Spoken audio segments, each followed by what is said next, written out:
They say the West was a land of dreams. But for those who set out in covered wagons, it was also a land of endless hardship. Imagine it, the open prairie stretching as far as the eye could see, the faint creak of wooden wheels carving deep ruts into the earth, and the quiet hope of families leaving everything familiar behind. To us today, the Oregon Trail might feel like something out of a school book or a game from long ago. But for the pioneers, it was 6 months of exhaustion, hunger, sickness, and uncertainty. And yet, they kept going.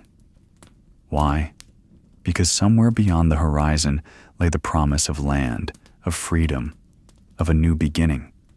Entire families, grandparents, young children, mothers carrying infants, set their eyes westward, chasing what they believed was the American dream. They walked mile after mile under a blazing sun, or in biting cold, their wagons heavy with not just possessions, but with the weight of hope itself. Tonight, on Sleepytown Radio, we invite you to step quietly into their world. We'll travel slowly, as they did, through the dust, the rivers, the mountains, and the storms. We'll sit beside their fires, taste their meager meals, and feel the endless rocking of the wagon beneath our bones. Together, we'll uncover the harsh truths of life on the trail, truths often forgotten beneath the romance of old Western tales. So settle in. Let the past move gently around you, like the sound of wheels on an endless road. The story begins here, with a road into the unknown, where every creak of the wagon was a reminder that the journey had only just begun, and that the hardest days still lay ahead. If you were to step back into the 1840s or 1850s, standing in a bustling town like Independence, Missouri, you would see long lines of wagons stretching toward the horizon. Men, women, and children, all with tired eyes but hopeful hearts, preparing for what lay ahead. The great unknown awaited them. But there was one fact everyone understood before the first wheel even turned. This was no short trip. Traveling west by covered wagon meant surrendering half a year of your life, 6 long months at the very least. On paper, the math seemed simple. If a wagon could travel 20 miles in a day, perhaps 90 days would be enough to reach California or Oregon. But that was only theory. In practice, it was far different. Most days the wagons managed no more than 12, sometimes only 8 miles. Heavy rains could turn dirt tracks into quagmires where wheels sank deep and oxen struggled to pull. Steep mountain passes reduced progress to a crawl. A broken wheel, a sick ox, or a single wrong turn could delay a train for days at a time. The miles stretched endlessly, not in a straight line across a map, but in long winding trails that bent around rivers, canyons, and mountains, each detour adding dozens of miles more.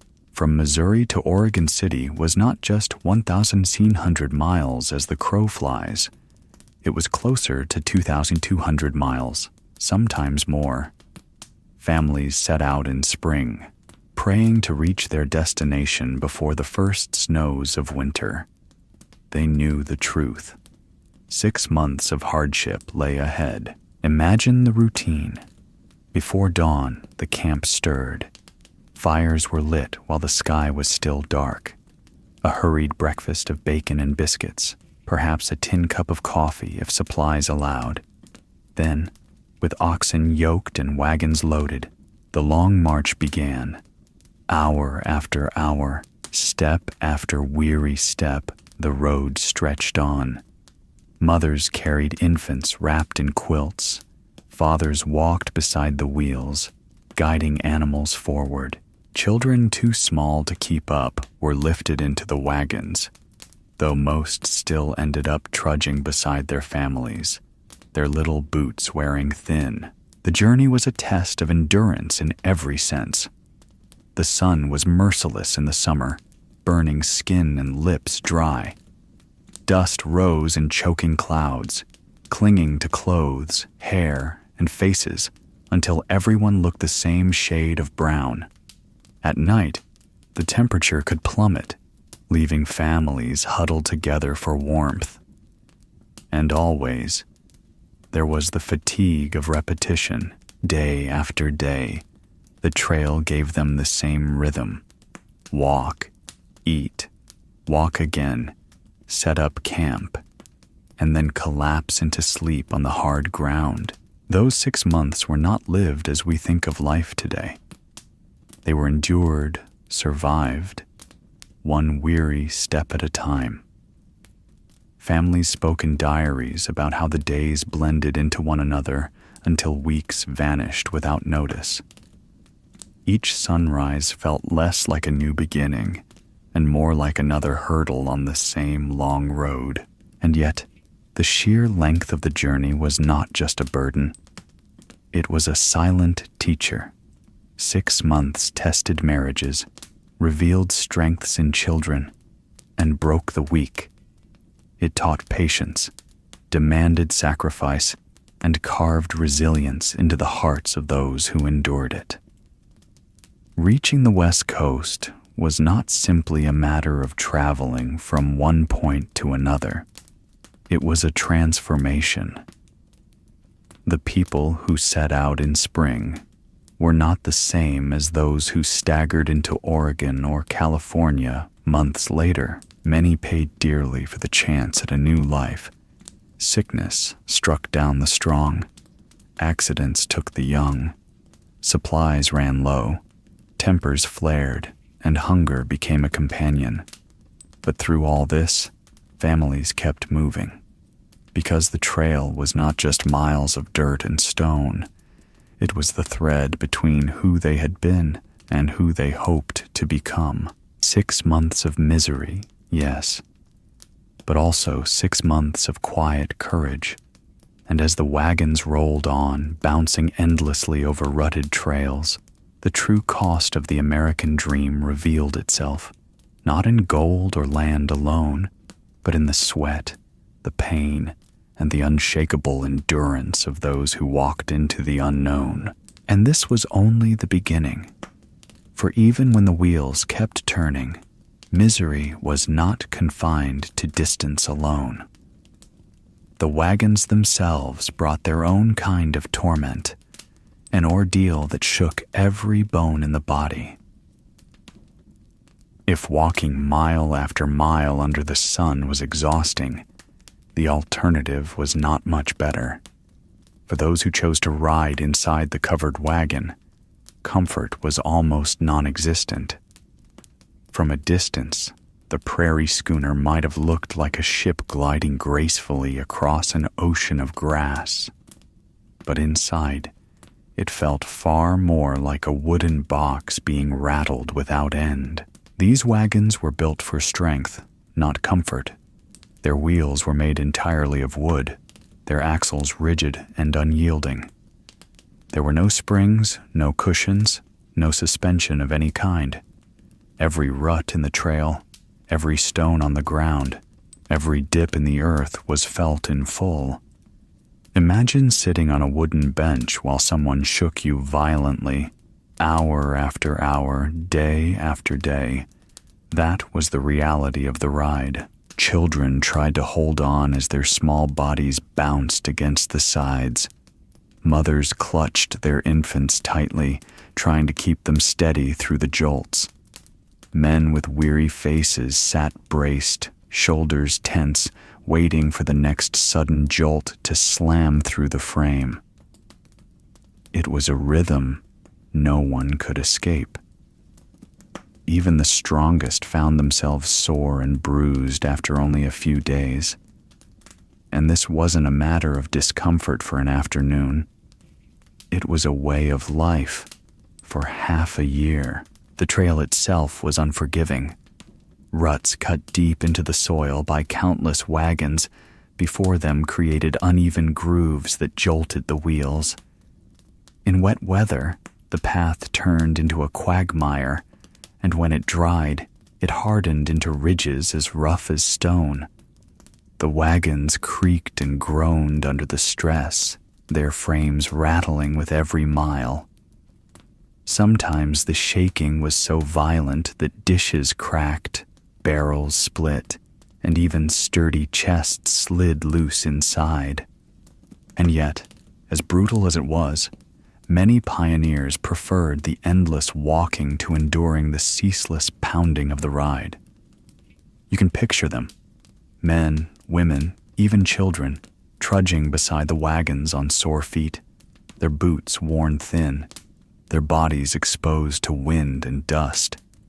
It was exhausting, yes, but at least it spared them from being tossed like cargo inside. For some, walking felt like the lesser misery. Accounts from the time describe the sensation vividly.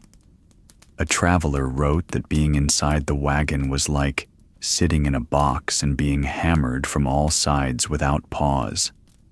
Another recalled how every jolt seemed to shake the bones loose, leaving him sore long into the night. The endless bouncing tested tempers as well as bodies. Families grew irritable, nerves frayed, and silence often settled where conversation once might have been. Even more dangerous was the risk of tipping. The larger Conestoga wagons, though strong and imposing, were heavy and often too wide for the narrow trails. A single slip of the wheel could tilt the entire wagon dangerously, threatening to spill its cargo, or worse, its passengers. Many pioneers learned quickly that the lighter prairie schooner was the safer choice. Though even it offered little comfort, the ride was not only about pain, it was also about vulnerability. Inside the wagons, pioneers were exposed to heat in the day and chill at night. The canvas cover trapped the dust, turning the space into a suffocating chamber on hot afternoons. The smell of sweat, livestock, and stored provisions mingled in the air. It was the closest thing these families had to a home on the trail, and yet it offered little peace. Still, they pressed forward. Mile after mile, they endured the shaking, the rattling, and the weariness of it all, because there was no choice. The wagon carried their food, their clothing, their tools, and their future. To abandon it was to abandon the dream entirely. And so, day after day, they walked or rode, each option a hardship of its own, feet blistered on the earth, or bones rattled within the wagon. There was no escape from the misery, only endurance. And as the sun set each evening, the pioneers faced yet another challenge: where and how to rest their weary bodies when the wagons stopped and the stars began to fill the sky. The days on the trail were long, and the miles felt endless. After the bone-jarring rhythm of wagon wheels grinding across rock and ruts, the sun would finally slip low, painting the horizon in shades of orange and violet. For the families walking westward, evening was not an end to hardship, but a moment of fragile rest. Most wagons were never meant for comfort. They were filled with flour barrels, tools, clothing, and seeds for planting. There was little room left for people. So when night came, most pioneers did not climb inside, but instead unrolled their thin blankets and spread them across the earth. Mothers, fathers, and children lay shoulder to shoulder under a canopy of stars that stretched wider than anything they had ever known. It was a beauty that came with its own severity. The ground was cold, and the wind carried with it a sharp edge. The prairie grass whispered and bent under the night air, and insects sang in an endless chorus. Some nights, the howls of distant wolves echoed across the plains, a reminder that the wilderness was alive, watching, and near. Children often fell asleep quickly, their bodies too weary from walking all day to notice the hardness beneath them. But parents lay awake longer, gazing at the stars, their thoughts heavier than the blankets pulled over their shoulders. They worried about the next river crossing, the dwindling flour supply, or the cough of a child that would not quiet. The silence of night was filled with such private fears, whispered softly so the little ones would not hear. Yet there was a strange intimacy in these nights. Families gathered close around campfires, warming tin cups of coffee or thin stew before lying down. The smell of smoke clung to their clothes, mixing with the dust of the trail. Conversations were hushed, not because of secrecy, but because voices seemed too loud beneath that vast sky. Some sang hymns softly, others told simple stories, and often the music of a fiddle would carry across the dark, weaving threads of comfort between neighboring wagons. And then the fire would die to embers. The stars would seem brighter still. In that stillness, one could almost forget the aches of the day. The heavens above the Great Plains and the Rockies looked so close that many wrote in their journals, it felt as though you could reach out and brush your hand across the Milky Way. But the poetry of such moments was always balanced by the rawness of the earth itself. Dampness crept in from the soil, chilling through thin quilts. Mosquitoes hovered in swarms along rivers and lakes. Rattlesnakes sometimes slithered near camp, and in the high country, sudden storms rolled down without warning. A family might drift to sleep beneath clear skies, only to be jolted awake by thunder, scrambling to cover what they could, their blankets soaked before they could even gather them up. Still, these nights forged something unshakable. Children learned courage by staring into the darkness and realizing they were still safe beside their parents. Couples shared quiet words, making promises they hoped would outlast the journey. And every morning, when the first light bled across the prairie, there was always a new resolve to rise, to pack, and to press forward, no matter the cost. The sky itself seemed to carry them onward. Every constellation became familiar, Orion guiding them west, the North Star holding steady in the heavens. The landscape by day was grueling, but at night it was softened, almost forgiving, as if the country wished to offer them at least a brief glimpse of its wonder. And so, night after night, they slept in the open, sometimes comforted, sometimes unsettled, always changed by the experience. For many, it was the first time they truly understood what it meant to be part of a land that was both merciless and magnificent. By morning, the campfires were stirred back to life. Ash turned to flame, kettles rattled, and breakfast was prepared. Simple meals, beans, bacon, biscuits, would soon be passed around. The sound of spoons against tin plates broke the silence of dawn, and life on the trail continued. After a long day of walking beside the wagons, through dust, wind, and the weight of silence, the pioneers would finally come to rest. The firewood, if there was any to be found, was gathered in a small pile, and the evening ritual began. The night before may have been spent under the stars, their blankets damp with dew and their bodies aching from the relentless march. But as darkness settled once more, there was one thing everyone looked forward to: the smell of supper drifting through the air. They did not have much, and they did not expect comfort. Food on the trail was rarely more than the bare minimum, but it carried a weight far beyond the ingredients themselves. The chuck wagon, little more than a rough wooden box bolted to the back of a cart, was the kitchen, the pantry, and the heart of the camp. From its creaking drawers came sacks of flour, tins of coffee, slabs of bacon, and handfuls of beans.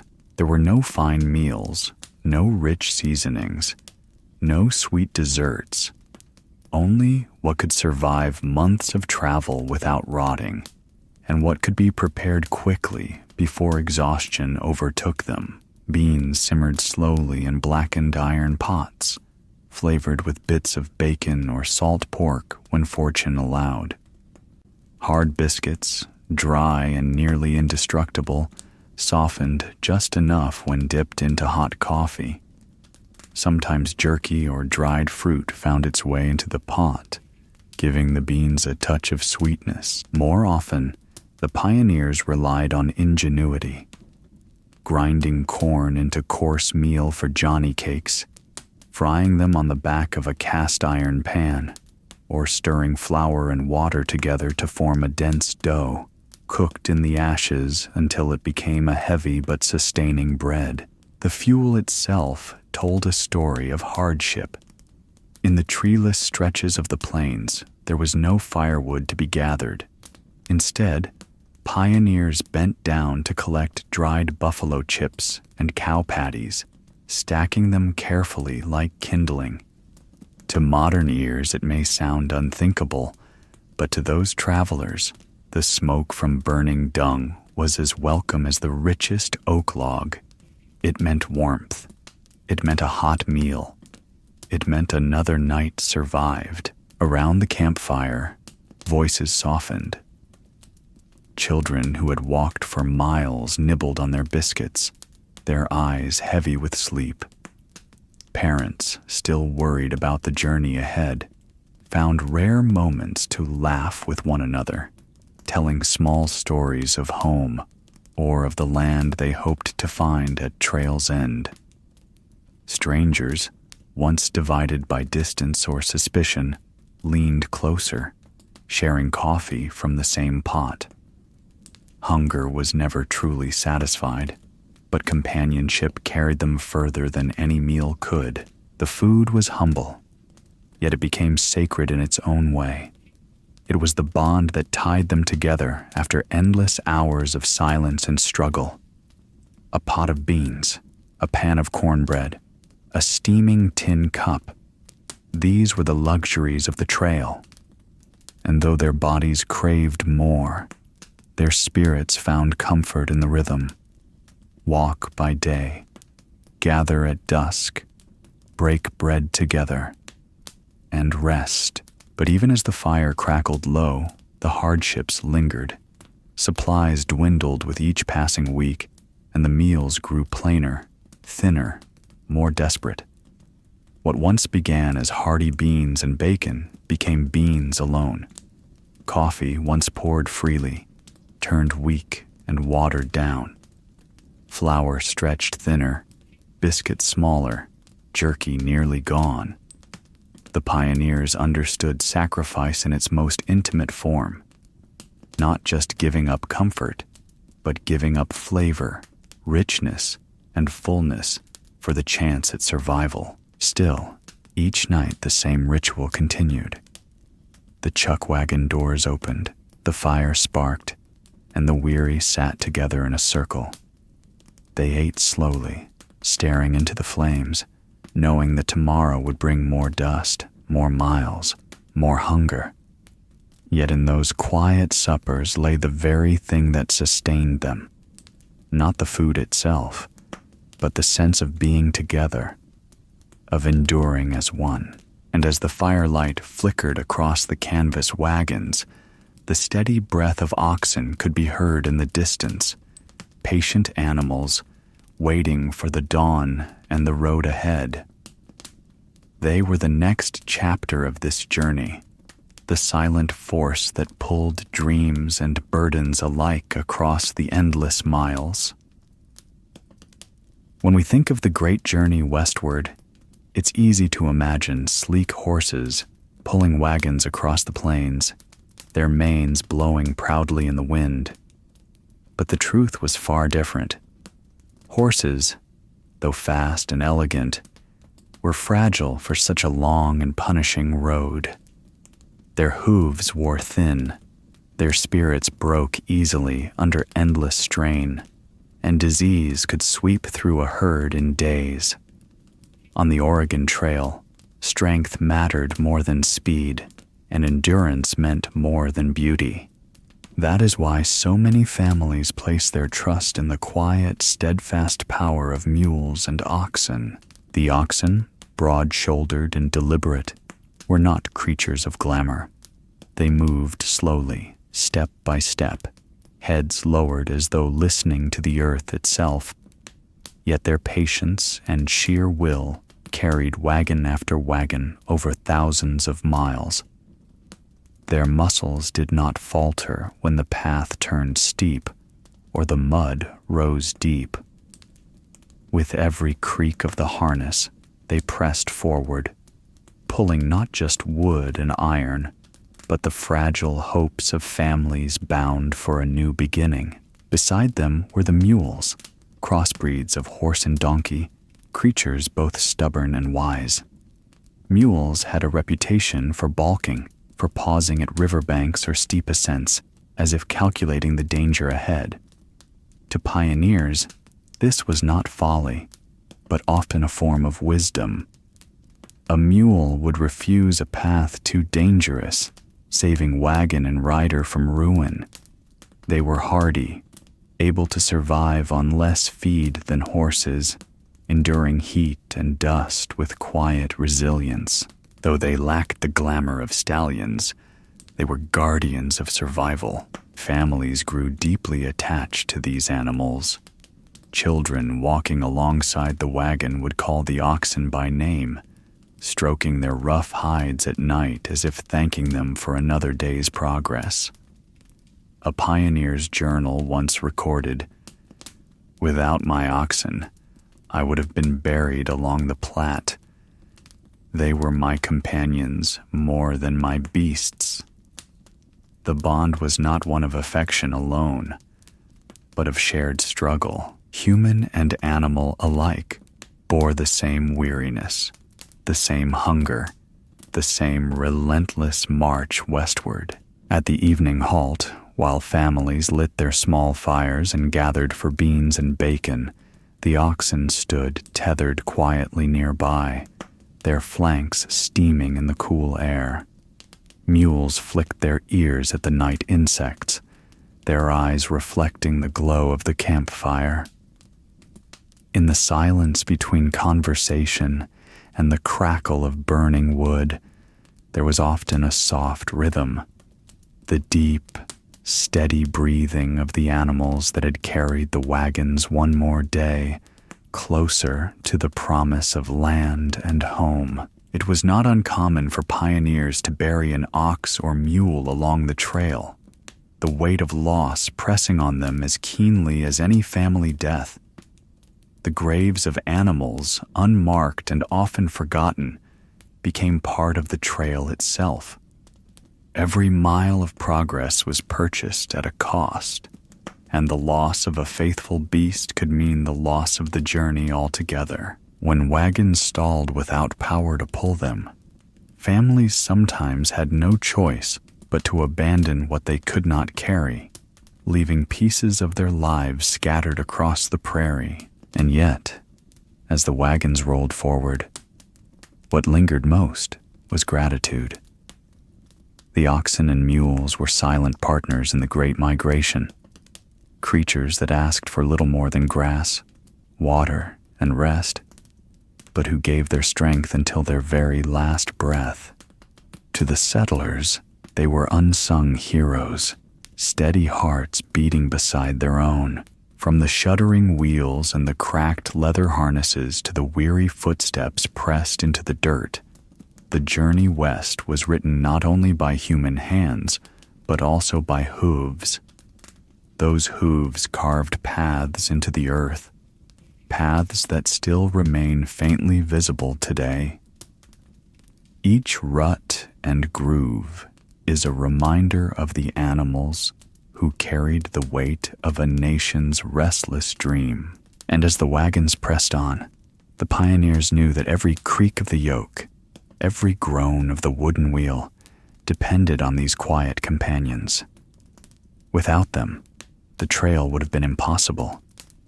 With them, the impossible became merely difficult. And so, the pioneers moved forward, mile by mile, day after day, led not by speed or flash, but by the humble, enduring strength of mules and oxen. And as the dust of their steady steps settled into twilight, another challenge always waited on the horizon. The next test would not come from the animals at all, but from the canvas overhead and the winds that showed no mercy. The road stretched on behind them, miles of prairie grass, dust still rising from the hooves of oxen and the wooden wheels that carved deep scars into the earth. For days, families had walked beside their wagons, their bodies weary, their feet blistered, their faces marked by sun and grit. And when they finally paused to rest, it was not comfort that met them, but the unforgiving hand of nature itself. The covered wagon, so iconic in the American imagination, was never the shelter it appeared to be. Its canvas cover, stretched tightly over bent wooden bows, was painted in linseed oil to keep out the rain. To a weary traveler, it looked almost like a small home on wheels. Yet the truth was far less kind. That oiled canvas could hold back a drizzle, but it could never keep out the wind. The wind was everywhere. It roared across the plains like an unseen tide, pushing dust into every crack and crevice. By day, it whipped hair into faces and set the wagons rocking with each gust. By night, it whispered through the seams, rattling the canvas until sleep was nearly impossible. The wind carried with it more than sound. It carried grit. Fine dust, so small it could not be seen, would creep into eyes, sting throats, and settle in the corners of mouths. Inside the wagon, families found little refuge. Dust layered itself over blankets and food supplies, coating every bite of bread, every mouthful of beans, with a bitterness they could not wash away. Children coughed as they tried to sleep, their small lungs struggling against the air that never felt clean. Mothers wiped at their faces and still found the same red-brown smear on their hands. Even the barrels of water tasted faintly of dirt, for the wind respected no boundary, and yet, through it all, the canvas cover stood as both a symbol of protection and a constant reminder of vulnerability. When a storm rose on the horizon, dark clouds building like mountains in the distance, families huddled beneath that thin canvas, praying it would hold. The rain came not as gentle drops, but as sheets, sweeping sideways, driven hard by the wind, and soon the oil-soaked fabric, stretched too thin by days of use, began to seep. Cold water dripped onto sleeping faces, soaked blankets, and left travelers shivering in the dark. The relentless wind was more than a nuisance. It was a thief. It stole warmth from bodies already worn thin.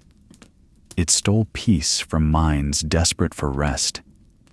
And in time, it stole health as well, for the constant exposure left many with raw throats, inflamed eyes, and weary hearts. But perhaps the most haunting thing about the wind was its persistence. Unlike a sudden river crossing or a broken wheel, the wind was never over. It did not strike once and leave. It was always there, pressing against every mile, whispering through every night. There was no escaping it, only enduring it, and endure they did.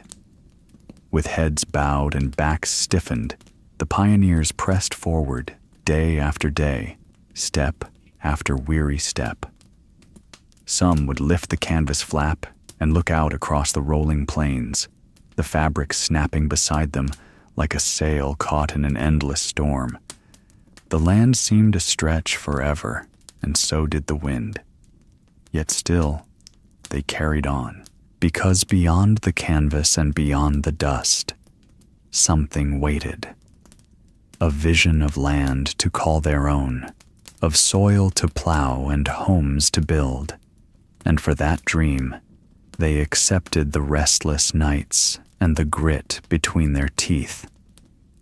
They knew the wind would not last forever. Still, its memory did. For long after the wagons reached the far side of the trail, those who had walked beneath that canvas could recall the sound it made, the restless flapping that seemed to echo their own exhaustion, and they could still taste the dust it carried, a reminder that even the simplest part of the journey, the very roof over their heads, had been another trial to endure. From the quiet strength of oxen and mules that pulled these wagons forward, to the canvas that barely shielded those within, life on the Oregon Trail was a constant balance between survival and surrender. And as the days wore on, the settlers would learn that not only wheels and axles could break, spirits could fracture too. The wind never truly stopped on the prairie. It carried grit into every corner of the wagon, wore down the canvas, and tested the patience of every soul who trudged westward. And as if the elements weren't enough, the wagons themselves, the very lifelines of the journey, were fragile things, creaking beneath the weight of families' hopes and possessions. It didn't take much for disaster to strike.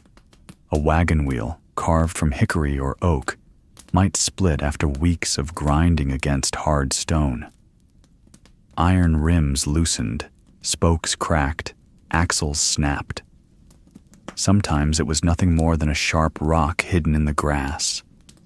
Other times, it was the slow exhaustion of wood baked in the sun and soaked in sudden rain.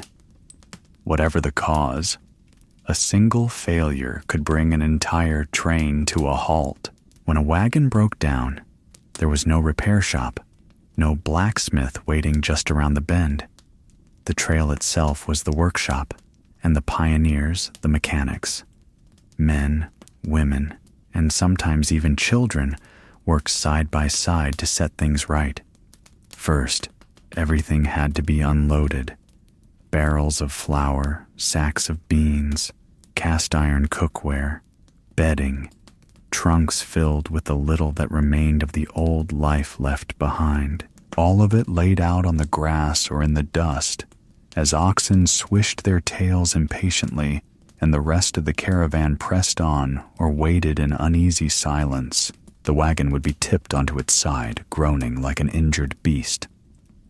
Hands searched for tools, hammers, hatchets, spare spokes if they had them. If they didn't, they improvised. Rawhide was wound tight to hold splintered wood together. Green wood was cut from trees along the trail, shaved down with a knife to serve as a brace.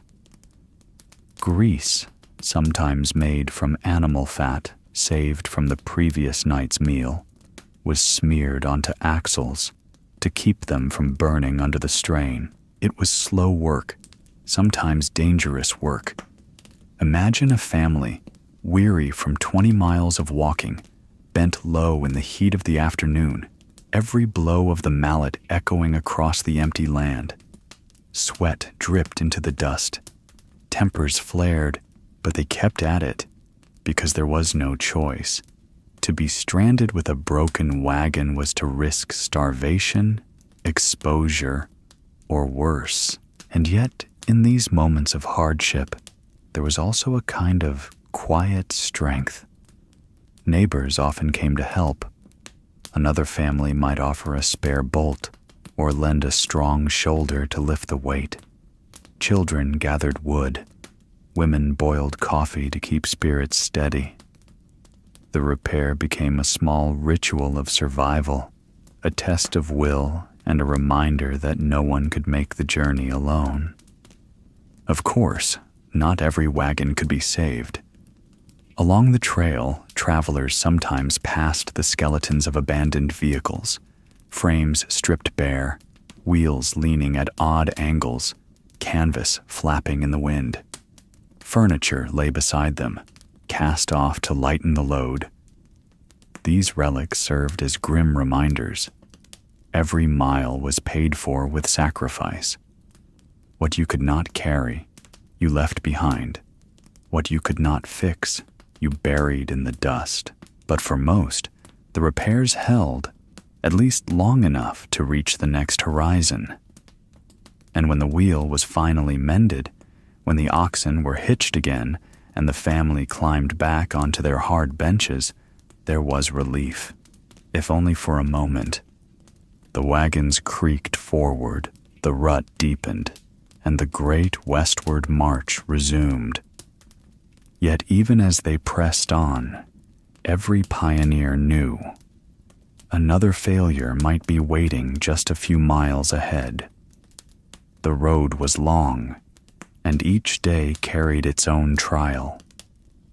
The thought lingered like the dust that clung to their clothes. Still, they endured, because to stop was unthinkable, because the dream of land, of freedom, of a future in Oregon was worth every broken spoke, every bent axle, and so the trail carried them onward. Beyond the dust and the repairs lay new dangers, swift rivers swollen with spring floods that would test their courage even more fiercely. The wagons rolled on, and the unknown rolled with them. The trail, for all its open skies and endless stretches of grass, always carried one test that made even the bravest settlers pause. Rivers. They were not gentle streams to be skipped across, but wide, unpredictable bodies of water that could swallow a family's hopes in the span of a single crossing. By this point in the journey, the pioneers had already endured weeks of jolting wagons, nights on hard earth, and meals that barely satisfied their hunger. Yet the sight of a river shimmering in the distance stirred a unique kind of fear. Unlike the rutted paths or the broken wheels, rivers were alive. They surged and shifted, heedless of human dreams. The Platte, the Snake, the Columbia, each one a barrier standing between the emigrants and the land they longed for. The wagons themselves, simple wooden boxes on wheels, were never meant to float. Yet, when faced with a river too deep to ford on foot, that is exactly what families were forced to attempt.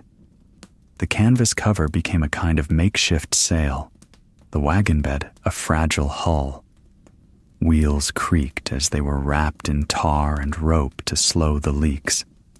And still, every crossing was a gamble. Imagine the scene. Oxen, tired and wary, urged forward by shouts and whips, hooves churning water into froth. Men waded waist-deep, clinging to reins and wagon tongues, trying to guide their beasts against the current. Mothers held their children close, whispering prayers into their hair, while the river's pull threatened to tear everything from their grasp. A sudden slip, a misstep, and the wagon might tip, spilling precious supplies, or worse, lives, into the rushing water. There were moments of triumph when a family managed to cross without loss, the wheels dripping, the oxen stumbling back onto solid earth, and relief swept through the entire company like a warm wind. But there were also darker moments that left scars no one ever forgot. Children swept away before a father's hand could reach them. Wagons overturned, flour and bacon dissolving in the current. A team of oxen, too exhausted to fight, dragged under and gone in an instant. And yet, there was no choice but to keep moving forward. Rivers did not wait for anyone. Some pioneers tried to find shallows, walking miles upstream for a safer place to cross. Others built crude rafts from logs and lashed them together with rope, turning their wagons into barges. At times, entire companies pooled their strength, forming chains of men and women across the water, their bodies straining as they steadied wagons one by one. The crossings were not just physical battles, they were trials of spirit. Each success knit the travelers closer together, binding them with a shared sense of survival. Each loss, though devastating, reminded them of the fragility of their journey. That westward expansion was never promised, only pursued. As the wagons rolled up the far bank, dripping and battered, the pioneers often paused, silent and shaken. Looking back at the river, they saw not just water, but a line they had crossed in themselves, a moment when fear and determination had collided, and they had chosen, against the odds, to press on. And soon enough, there was no time to linger. Repairs were needed, oxen tended, soaked supplies salvaged if possible. The road, always waiting, stretched out before them once more, and with it, another trial lay ahead. For while the rivers were cruel in their unpredictability, they were not the only enemy on the trail. Just beyond the next horizon waited other dangers, silent ones, invisible ones, that would prove even deadlier than the waters they had just survived. As the wagons rolled away from the rivers and back onto the open plains, a heavy silence often lingered in their wake. Crossing water was dangerous, yes, but for many families, it was not the rushing current that proved most deadly. It was what followed, the hidden dangers, the silent enemies no one could see, but everyone feared. Cholera was the most dreaded. They called it the Blue Death, for how quickly it could drain the life out of even the strongest man or woman. A sip of unclean water, a meal touched by invisible hands of bacteria. Within hours, the victim could be struck with cramps, vomiting, dehydration. Children grew weak in their mother's arms. Grown men collapsed where they stood, and there was little anyone could do. Doctors were rare, medicines scarcer still. Sometimes all a family could offer was comfort. Cool water on a fevered brow, whispered prayers, a hymn sung softly through the night. But disease did not travel alone. Dysentery and smallpox shadowed the trail as faithfully as the wagons themselves. Each mile west seemed to echo with coughs, with groans, with the hushed voices of mothers asking, "Will he make it till morning?" Death came quietly, and the prairie wind carried it onward. Accidents, too, struck without warning. A child might stumble while chasing after a loose chicken and fall beneath the heavy wheels of a wagon. Horses spooked easily, and oxen could bolt, dragging with them the wooden carts and everything tied to them. A gun misfired during the evening hunt. A careless moment with a campfire led to burns that would never properly heal. And then there were the women. For wives and mothers, the trail was especially harsh. Many bore children along the way, far from the comfort of midwives or family doctors. A new life sometimes meant the end of another. Graves dotted the path west, silent markers of mothers who gave their all in the hope their children might one day see Oregon's green valleys. There is a haunting truth about the Oregon Trail. For every mile of progress, the ground claimed another story. Some estimates say one grave for every 80 yards of trail. So many, in fact, that the line west became less a road of wagons and more a procession of sorrow. A traveler once wrote, "We need no map. The graves point the way." And yet, the wagons kept rolling. Through the grief, through the loss, through the steady rhythm of life and death along the trail, families pressed onward, because beyond the sickness and sorrow lay a dream still worth chasing. Each sunrise promised that perhaps today they would inch closer to safety, closer to land they could call their own. The children who survived grew hard and quiet in ways their parents never imagined. And the parents, though bent with sorrow, learned to carry on, because carrying on was the only way forward. It was in these moments, when hope seemed thinnest, that the pioneers leaned most heavily on one another. A neighbor's hand steadying yours. A hymn carried on many voices instead of one. In this communion of hardship, there was also strength, and so the wagons moved west, not untouched, not unscarred, but alive. Ahead waited other trials, other encounters. Sometimes with the land itself, sometimes with strangers they did not yet understand. For though the trail was marked with loss, it was also leading them into a new world, one shared, for better and for worse, with those who had called it home long before. They had already faced so much: broken wheels, sickness, the quiet grief of graves left behind along the trail. But another presence lingered, unseen at first, yet always there. The people who had called these lands home long before a single wagon creaked across the prairies. For many families, the idea of Indians was shaped less by truth and more by rumor. Stories had drifted eastward, sometimes exaggerated, sometimes invented, painting images of danger around every bend. Mothers held their children close. Fathers kept rifles propped within arm's reach. Yet, when the first encounters came, they were often not filled with violence at all, but with a cautious curiosity. Native Americans watched the wagon trains from a distance, dark silhouettes on ridge lines, riders moving like shadows against the horizon. To the weary pioneers, it stirred unease.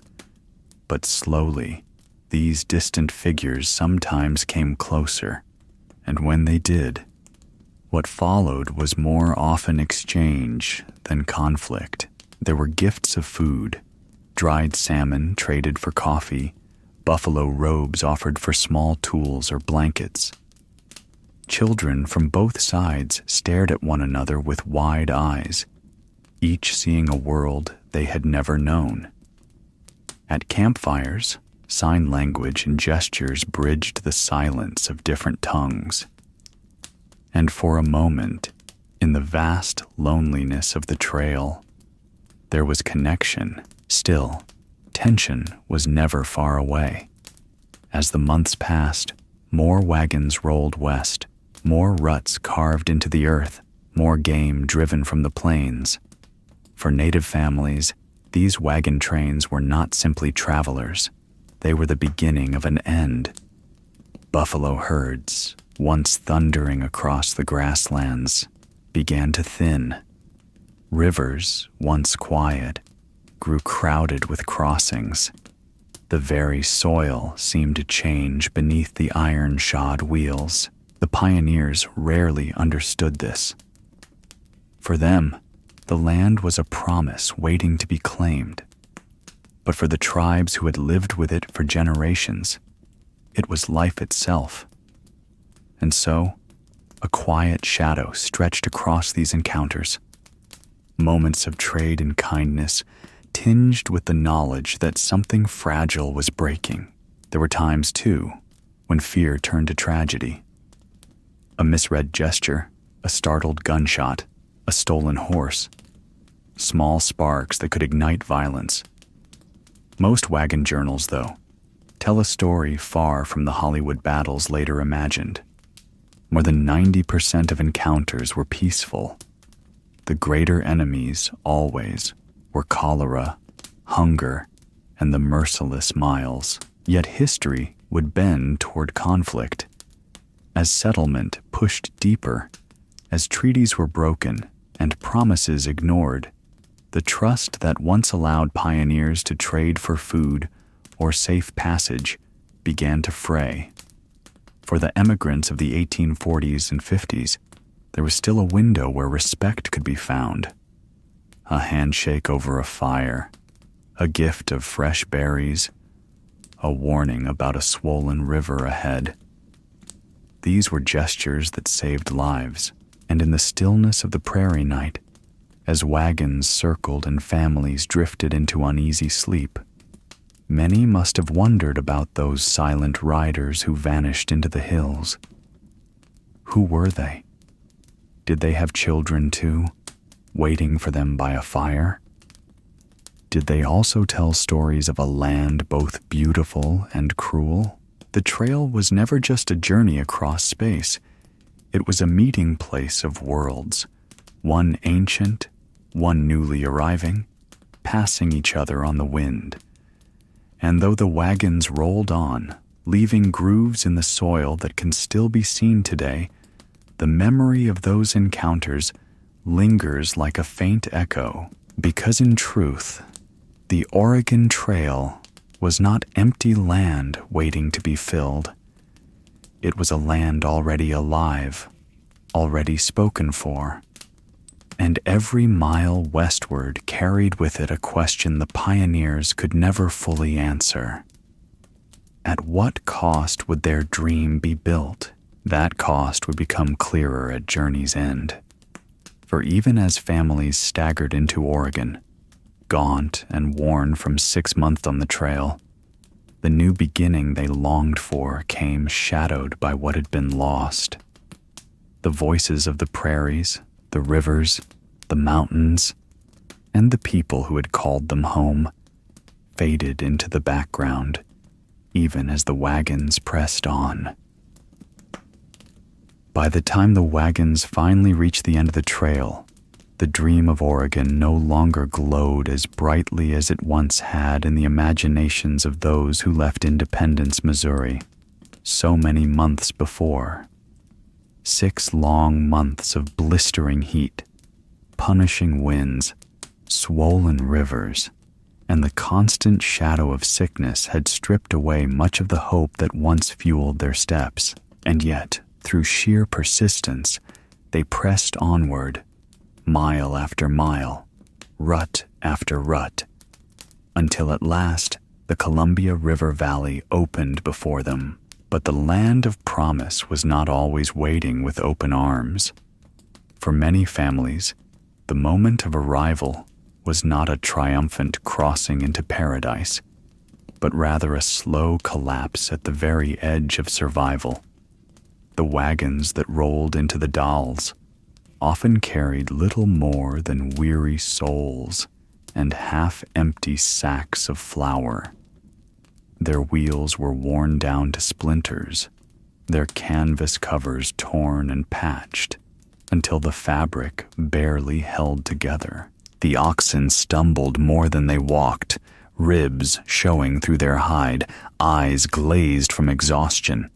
Families, too, bore those same marks of depletion, faces hollow, lips cracked, skin leathered by sun and wind. At the Dalles, some of the earliest settlers had built small depots and stations, and it was here that the newly arrived pioneers often received their first lifeline.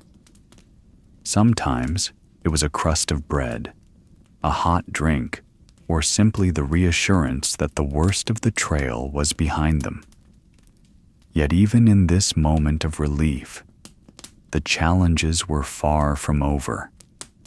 The Columbia River itself loomed as one last dangerous barrier. Its swift currents and rocky rapids meant that families had to choose: attempt to raft their wagons downstream, risking loss of life and supplies, or dismantle their wagons entirely and pay dearly for passage on rough, makeshift roads carved through the Cascades. For those who had buried children or parents along the trail, the arrival was bittersweet. The land ahead might hold opportunity, but no field, no homestead, could replace the loved ones left behind in shallow graves marked only by a wooden cross or a pile of stones.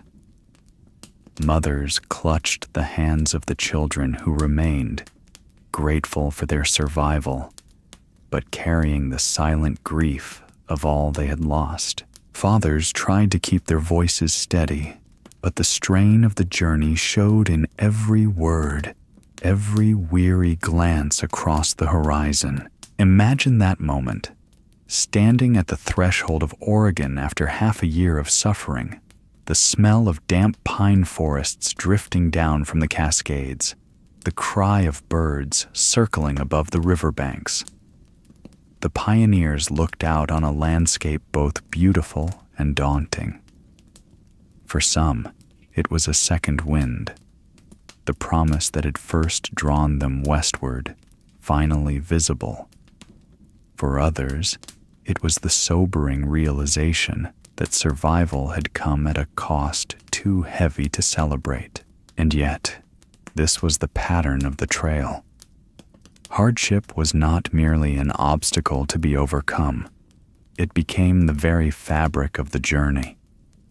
It shaped the character of those who endured it, reminding them that even in the harshest conditions, resilience could carry them through. The arrival at Oregon was not an ending, but a turning point. The wagons had carried them across plains, mountains, and deserts, but the work of building a life still lay ahead.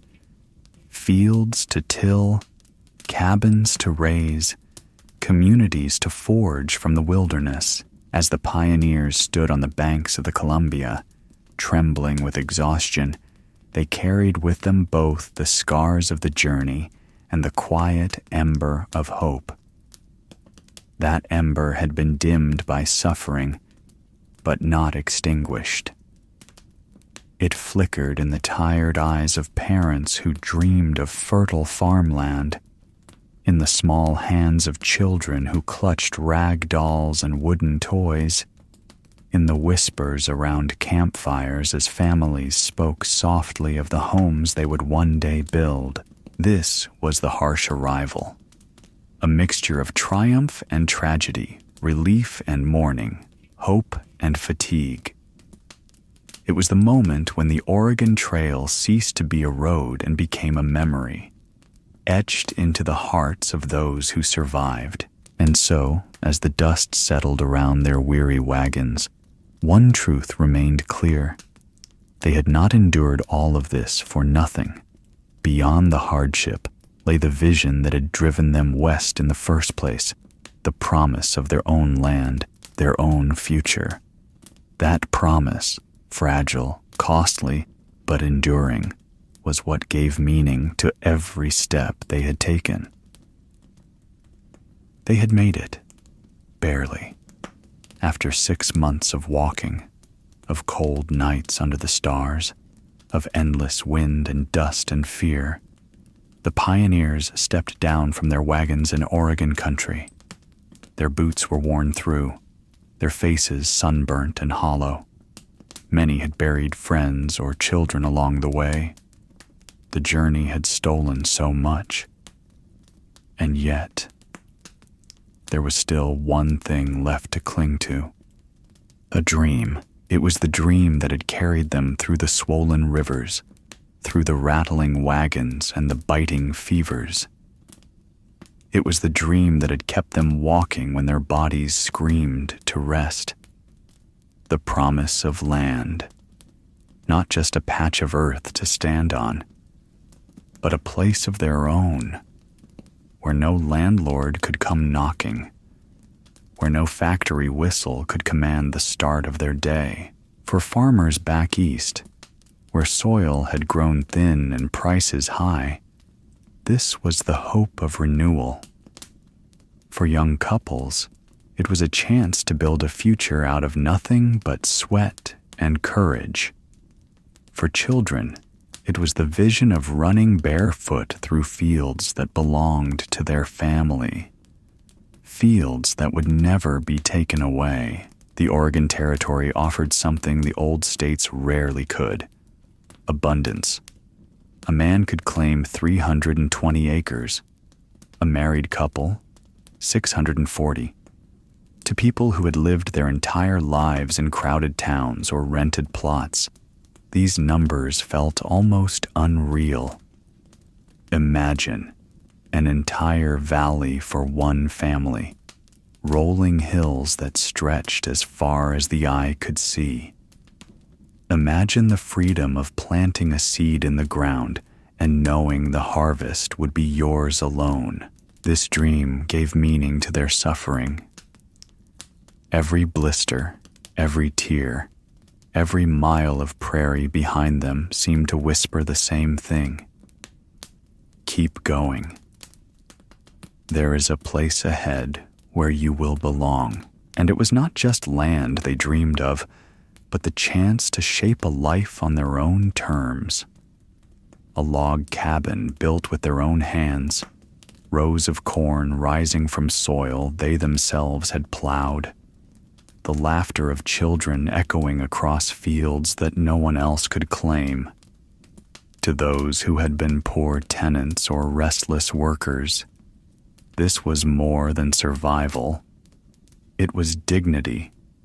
It was independence. It was America at its most raw and untamed. Of course, the dream came at a price. By the time families reached Oregon, they were exhausted, some reduced to rags, their wagons falling apart.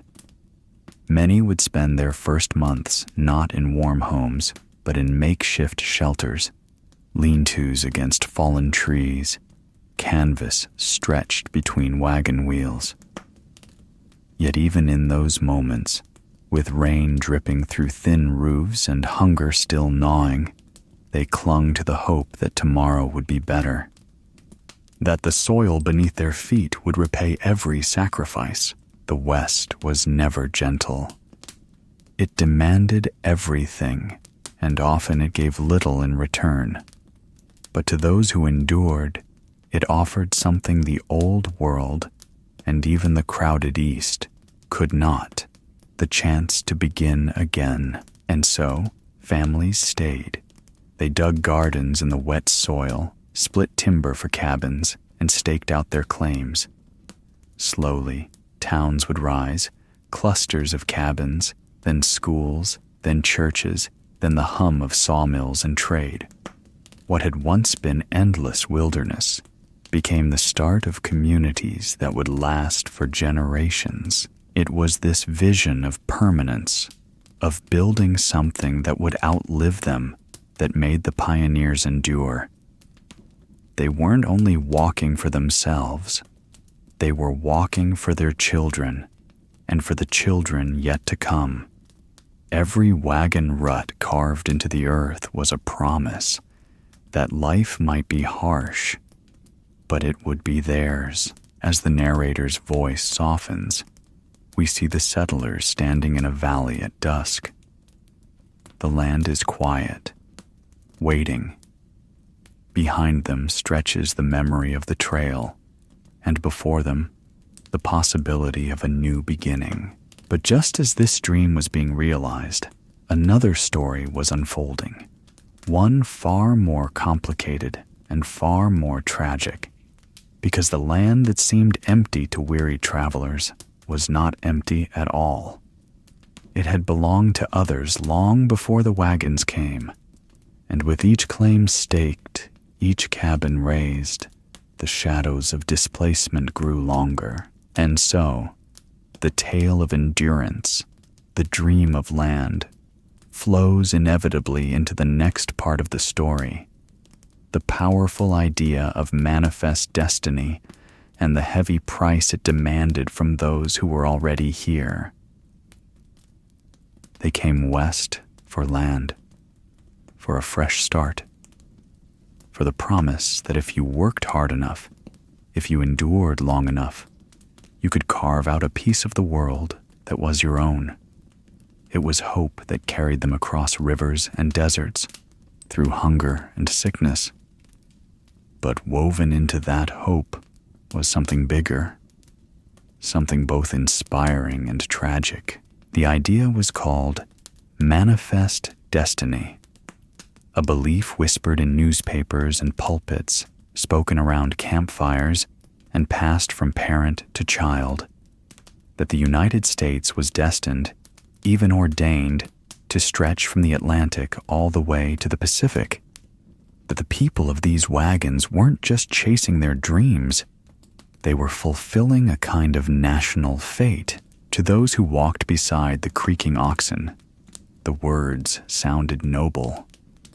It gave meaning to the 6 months of misery, to the dust in their mouths and the endless horizon ahead. They believed they were part of something larger than themselves, a movement of history, a people chosen to carry civilization forward. For the settlers, this belief was fuel. It steadied tired hands, and it gave mothers a story to tell their children when the nights grew cold and hope seemed thin. But for others, the story was not so bright. Manifest destiny cast a long shadow, one that fell across the people who had lived on this land for centuries before the wagons rolled west. The Lakota, the Cayuse, the Nez Perce, the countless tribes whose rivers and plains became the highway of settlement. They were not part of this destiny. In the language of the settlers, they were obstacles. In the policies of the government, they were pushed aside. As wagon trains multiplied, treaties were made and broken. Hunting grounds disappeared under plowed fields. Sacred places were claimed by strangers. Families who had walked these valleys long before Europeans arrived were forced into ever smaller corners of the land. For many, the shadow of manifest destiny was hunger, exile, and grief. And so, while settlers sang hymns of thanksgiving for reaching Oregon, other families mourned the loss of the very ground beneath their feet. It is a painful truth that the dream of a new beginning for some meant the ending of an old way of life for others. History tells us that violence did occur, though far less often than Hollywood might suggest. More common was the slow erosion of a culture, through sickness brought by new arrivals, through broken promises, through the quiet but relentless push of wagons that never stopped coming. By the late 1800s, many native peoples were confined to reservations, their once vast homelands reduced to small fragments on a government map. And yet, even here, there is resilience. Just as the wagon ruts remain etched into the earth, so too do the voices of the first peoples remain, carrying stories older than the trail itself. When we look back at Manifest Destiny today, it is with mixed feelings. It was, in part, a story of courage, families daring to risk everything for a dream. But it was also a story of blindness, of not seeing the humanity of neighbors who had their own dreams, their own sacred ties to the soil. The Oregon Trail is remembered for the grit and hope of the pioneers, but it is also remembered for the cost, the silent price paid by those who were displaced. And as the trail changed, bringing ferries and bridges, then telegraphs, and eventually the Great Railroad, it is important to remember that every stride toward progress carried both light and shadow. The same belief that built new towns also closed old chapters of human history. It is here, at this point in the journey, that the story of the Oregon Trail begins to turn. The age of the wagon was fading, and something new was coming. The trail, once a path of hardship and hope, was about to give way to steel rails and iron horses. By the mid-19th century, the ruts of the Oregon Trail had been carved deep into the American soil, not just into the earth itself, but into the collective memory of a people. Families had given everything to push westward through hardship and sacrifice. Yet, like all frontiers, the wild path across the prairies was never meant to last forever. Slowly, almost imperceptibly at first, the trail began to change. Where once the only crossing of a swollen river was a desperate gamble with wagon wheels and oxen, small ferries began to appear. Enterprising settlers built rafts and operated simple rope-pulled boats, easing the peril for those who followed.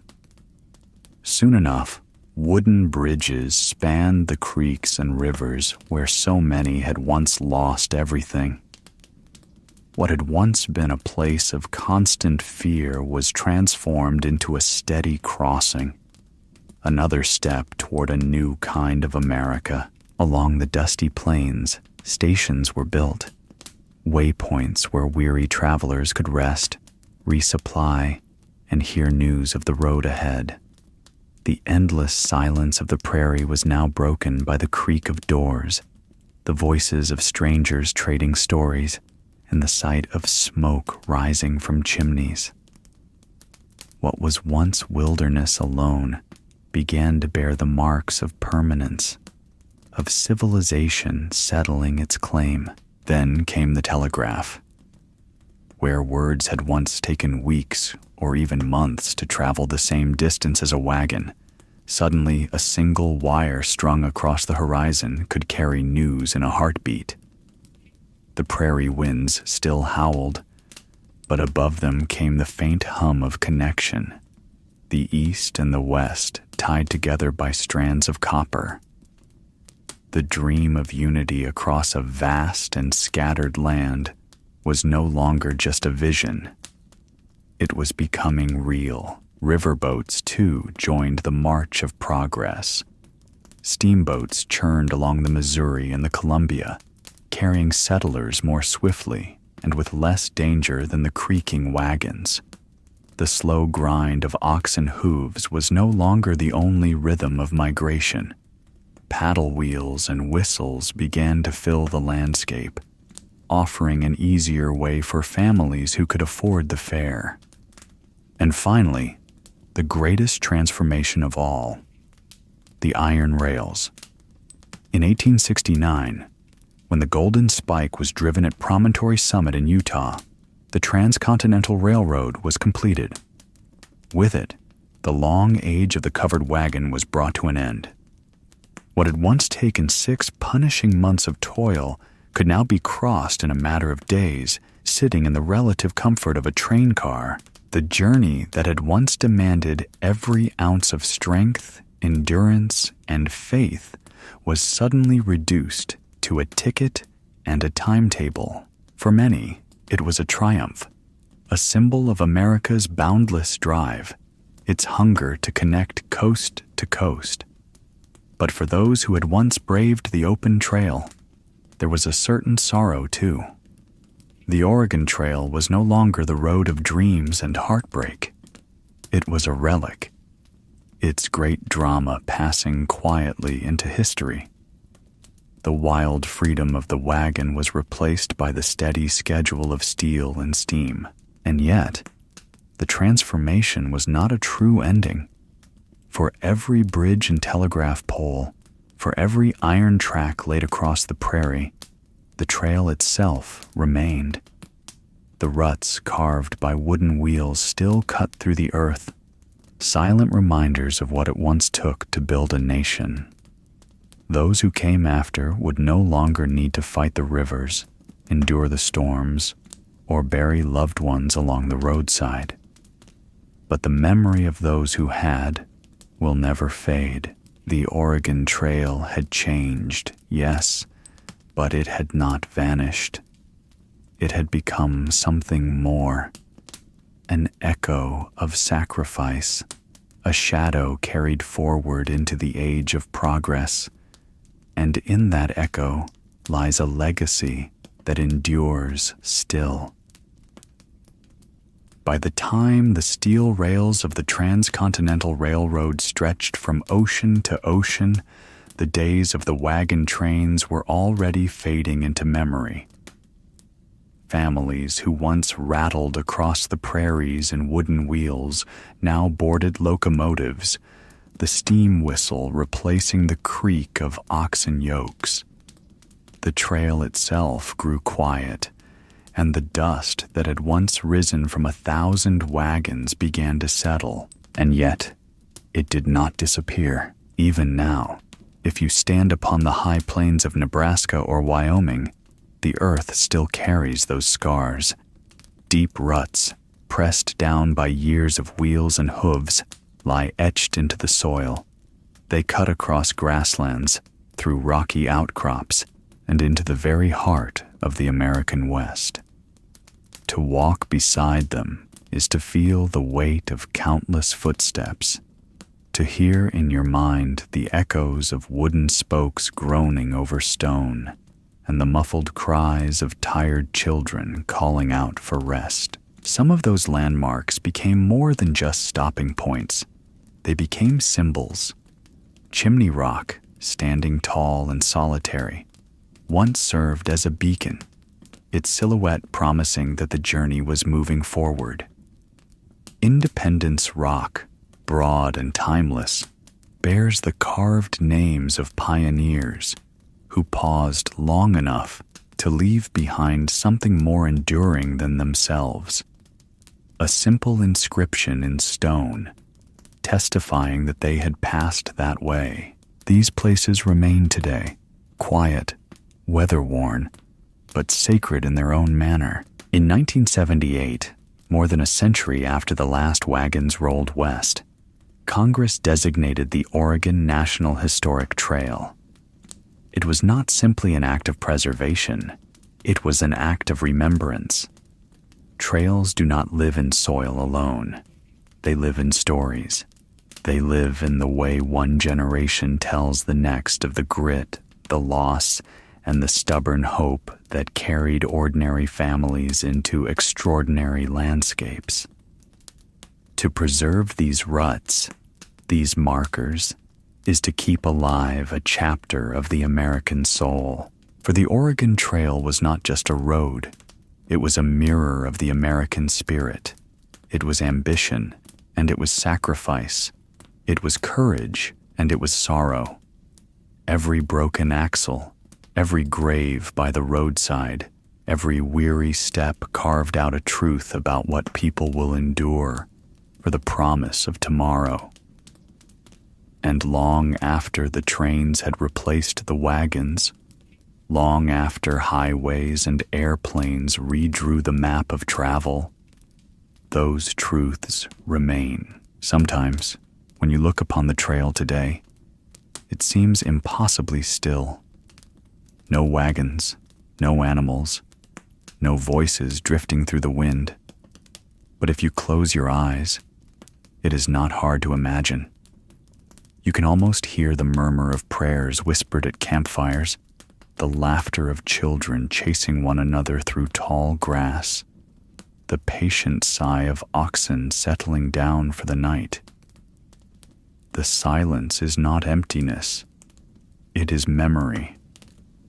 It is the land holding on to what was given to it, and in that silence, there is also continuity. For every Johnny cake baked over a fire, every strip of dried jerky, every pot of beans that bubbled in a blackened kettle, there was the reminder that survival was not just about endurance, it was about community. These people shared what little they had, teaching each other, feeding one another, carrying burdens together. And so, as we move from the story of the trail's lasting mark into the smaller, humbler details of food and daily survival, we remember the great legacy was not only the road they carved into the earth, it was the bonds they carried with them, bonds that kept them alive and that remain quietly, stubbornly, etched into the story of America. By the time the wagons had rolled for months on end, the meals along the trail had settled into a rhythm as steady as the wheels themselves. The grand notions of hearty stews and roasted meats, things a family might have known back home, were soon left behind, traded for what was practical, durable, and light enough to carry across half a continent. Food on the Oregon Trail was never about pleasure. It was about survival. And yet, in its simplicity, it carried the taste of perseverance. Most mornings began with the smell of coffee boiling in a blackened pot, its aroma drifting across the prairie air. Alongside it, someone would be stirring up a batch of Johnny cakes, a mixture of cornmeal, salt, water, sometimes a pinch of sugar if they were lucky. They were fried in a pan with bacon grease, crisp at the edges, soft in the middle, a humble bread that filled the belly and gave strength for another day's march. They lacked the richness of fresh loaves or the sweetness of pies, but for pioneers, they became the taste of endurance. Children often ate them with eager hands, crumbs scattering into the dust, while parents chewed slowly, conserving every bite, knowing how precious each sack of cornmeal was. Then there was jerky, the dried strips of meat that seemed to last forever. Salted heavily, hung in the sun, sometimes smoked before the journey began, it was both nourishment and a reminder of home. A father might pull a piece from his pocket while walking beside the oxen, gnawing on it like leather, while his children begged for just a shred. It was tough, often hard as a board, but it provided protein and, more importantly, a sense of security. When fresh meat grew scarce, jerky kept hunger at bay. Other staples found their way into the chuck wagon, too. Beans simmered slowly, hardtack that could break a tooth if it wasn't softened in coffee, strips of bacon that seemed to carry the flavor of smoke no matter how it was cooked. Supplies were carefully rationed, measured in pounds of flour, salt, and dried fruit. To run out meant not only hardship, but the possibility of starvation. Families often learned to stretch a little food into many meals, sharing among neighbors, bartering along the trail when someone's wagon carried more of one thing and less of another. It was not uncommon, when the land allowed it, for hunters to bring back game, rabbit, deer, or buffalo. But such bounty was fleeting, never guaranteed. Most nights, supper circled back to beans, biscuits, bacon, and coffee, eaten by firelight, each pioneer knowing the same dishes would return the next day. Still, in these small, repetitive meals, there was comfort. Supper was more than just food. It was a time for gathering. As the wagons formed a circle and fires glowed against the night, families sat close, bowls in hand, sharing not only bread and bacon, but also stories, songs, and news from down the line. In the clatter of spoons against tin cups, in the smell of smoke and grease and dust, there was a sense of community, a reminder that no one walked this endless road alone. These simple foods, though plain, sustained the dream. Every bite of Johnny cake, every strip of jerky chewed in silence beneath the stars, carried pioneers one step closer to Oregon. They were meals born not of abundance, but of sacrifice, meals that spoke of resilience, of mothers making do with little, of fathers breaking hardtack in half to give to a hungry child. And as the journey wore on, the meals became more than survival. They became ritual. They marked the passage of time, the turning of weeks into months.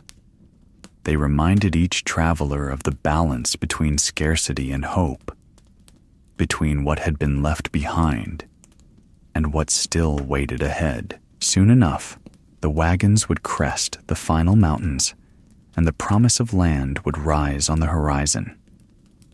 But before the first furrow could be plowed, before the first house could be raised, it was these foods, humble, repetitive, and enduring, that had carried families through.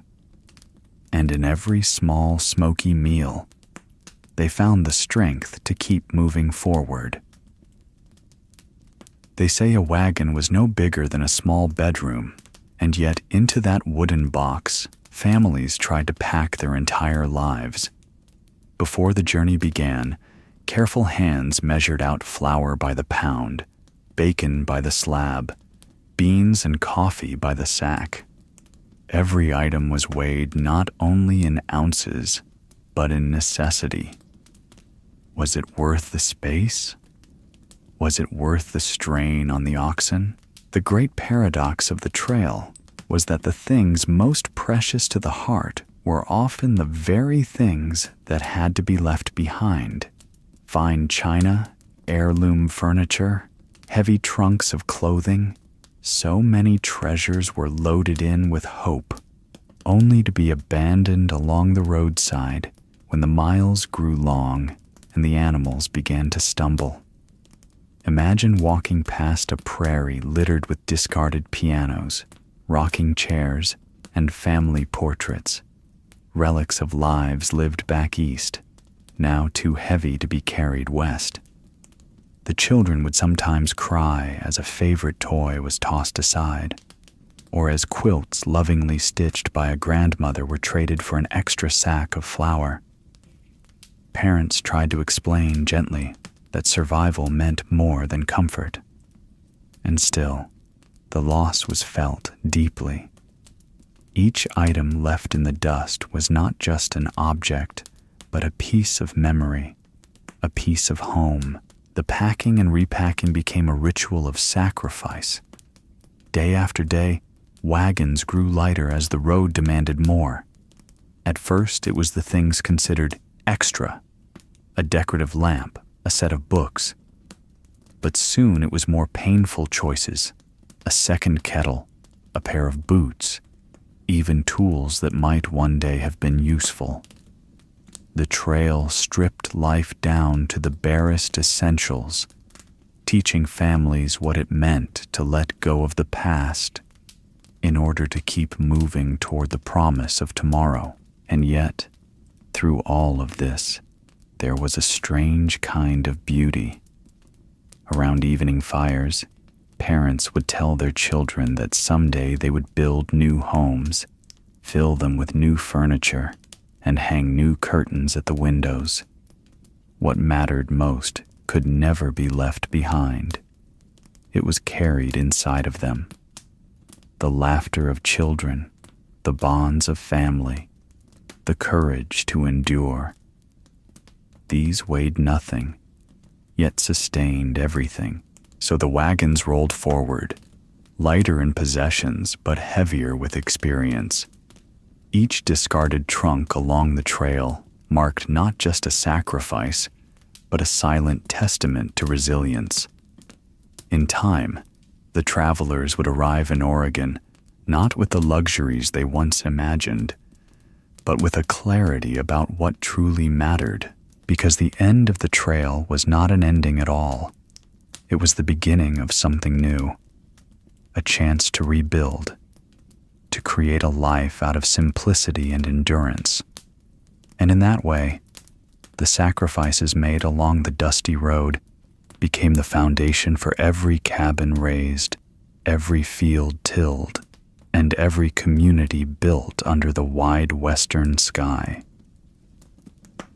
At last, after months of endless walking, after the rivers and mountains and storms, after the heartbreak of burying loved ones along the way, and the quiet sacrifices of leaving possessions behind on the trail, the weary pioneers would see the green valleys of Oregon stretch before them.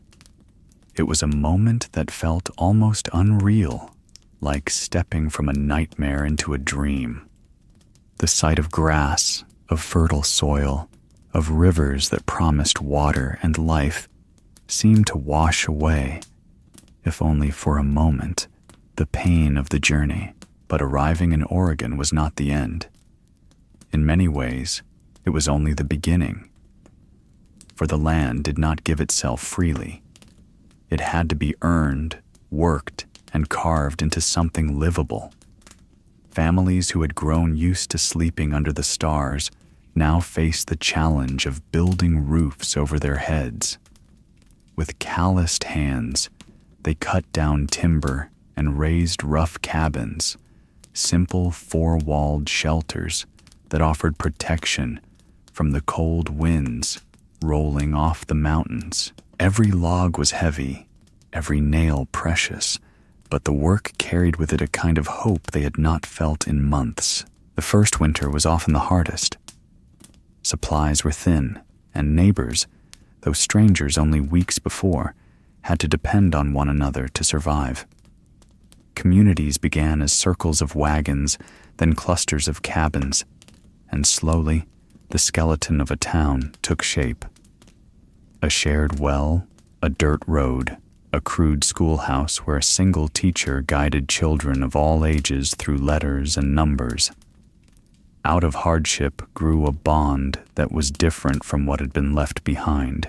These pioneers had bled together on the trail.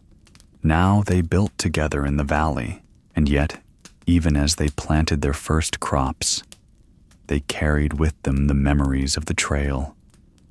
Many would never forget the sound of wagon wheels grinding into dust, the cries of oxen, the silence of graves left behind somewhere on the prairie.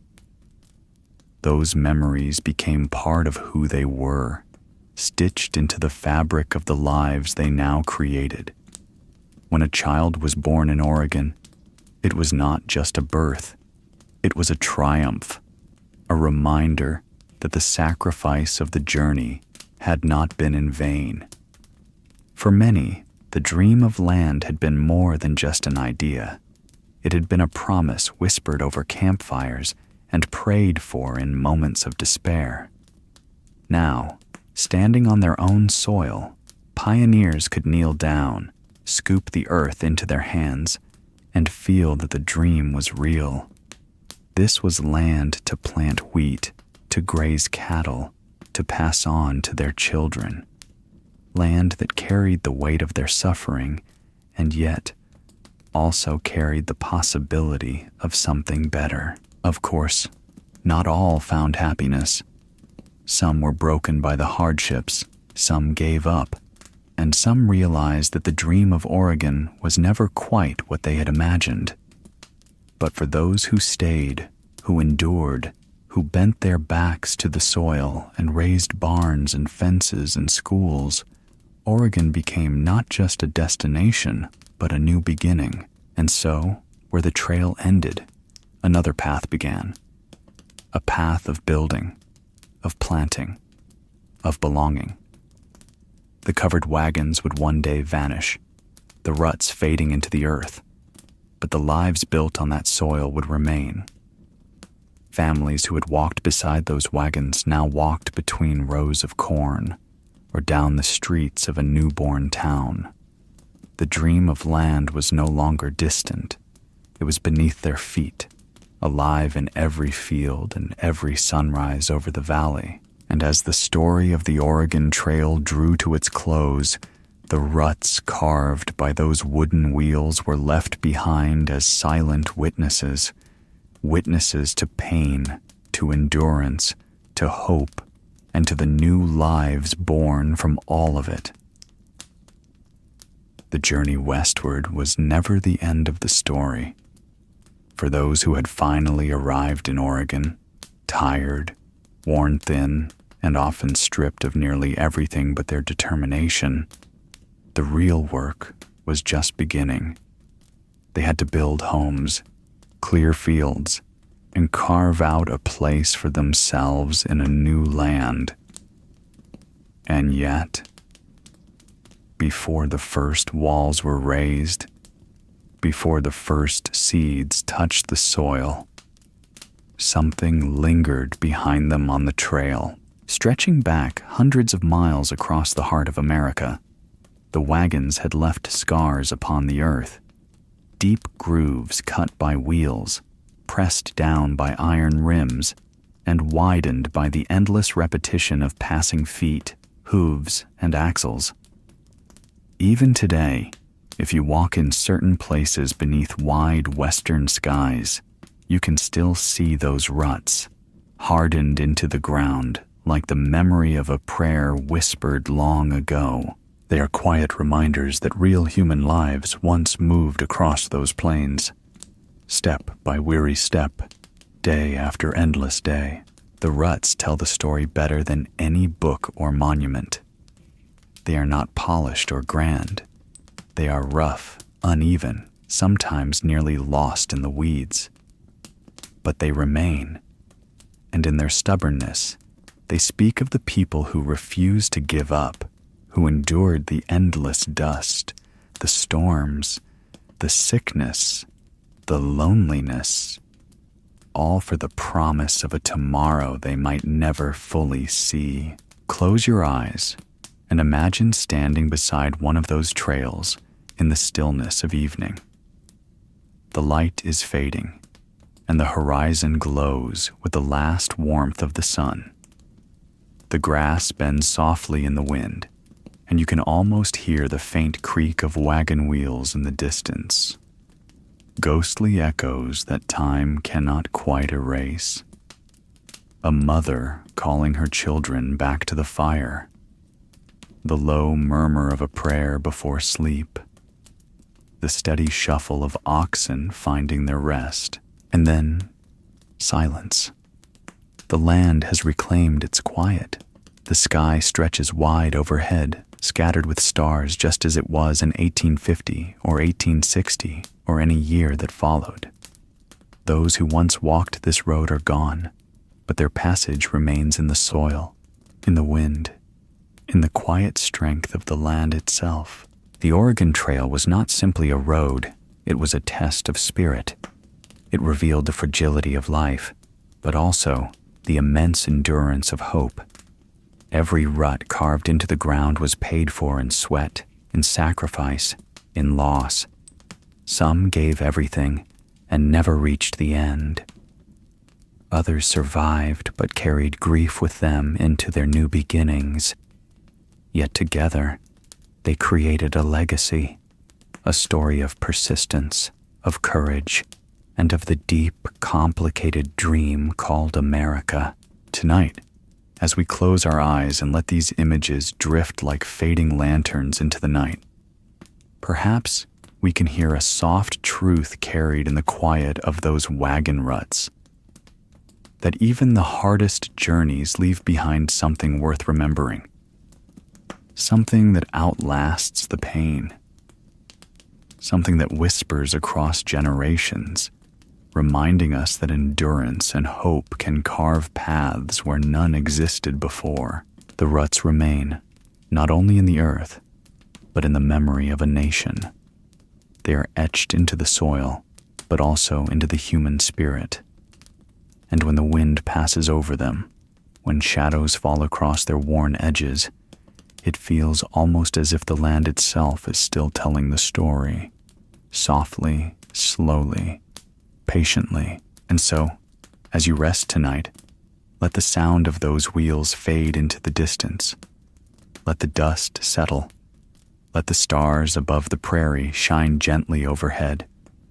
The long road has come to its close, but the memory of the journey lingers, calm, eternal, waiting quietly in the earth beneath us. Sleep now, with the knowledge that the dream, the struggle, and the quiet resilience of those who came before are still here, carved forever into the land, waiting in the ruts, in the dust, in the silence of the night. Thank you for walking this road with me tonight.